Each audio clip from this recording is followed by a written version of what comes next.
আসবো। বন্ধুরা আমরা এখন যাব তুরকা ফলসে। তুরকা ফলস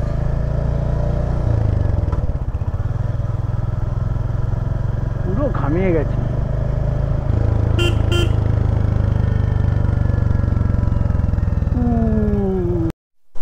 নিচে আর নামবো না বন্ধুরা, এখান থেকে শট নিচ্ছি।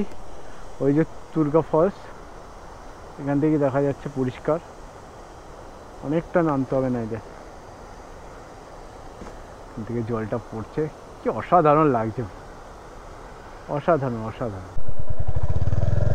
লহরিয়া শিব মন্দির, ওটা হচ্ছে লহরিয়া শিব মন্দির। এই রাস্তাটা আগে এত ভালো ছিল না, আগে রাস্তাটা খুব বাজে ছিল।